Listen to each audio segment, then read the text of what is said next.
श्लोक है, दुख मित्येव यत् कर्म, दुख मित्येन यत् कर्म कायस्येष्व त्याज्यतेत स कृत्वा राजसम त्यागम नैव फला त्याग फलम लभेत। अर्थात जो व्यक्ति नियत कर्मों को कष्टप्रद समझकर या शारीरिक क्लेश के भय से त्याग देता है, जो कष्टप्रद समझकर शरीर को कष्ट हो रहा है ऐसा समझकर त्याग देता है, उनके लिए कहा गया है कि उसने यह त्याग रजोगुण से किया है। रजोगुण के जो व्यक्ति होते हैं वह शरीर को कष्ट नहीं देना चाहते हैं, वे त्याग देते हैं ऐसे कर्मों को जिनसे शरीर को कष्ट होता है।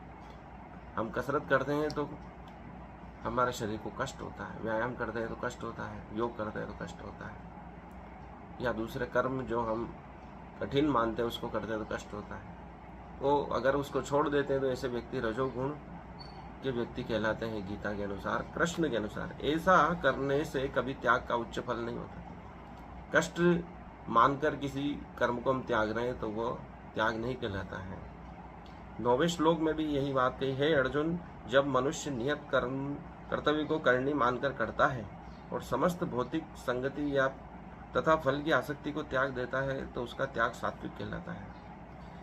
नियत कर्म को करते हुए भी एक फल की इच्छा को त्याग देता है तो वह व्यक्ति सात्विक कहलाता है। और सात्विक व्यक्ति बनना ही कृष्ण का परम उद्देश्य है। जब मनुष्य नियत कर्तव्य को करनी मानकर करता है, जो नियत कर्म है, हमारे जो रूटीन कार्य हैं उनको प्रतिदिन कर्तव्य समझकर करता है और उसके फल की आसक्ति को भी त्याग देता है, भौतिक संगति अर्थात उनसे जुड़ाव को भी त्याग देता है और फल की आसक्ति को भी त्याग देता है, तो उसका त्याग सात्विक कहलाता है। ऐसा कृष्ण 9वें श्लोक में कहते हैं।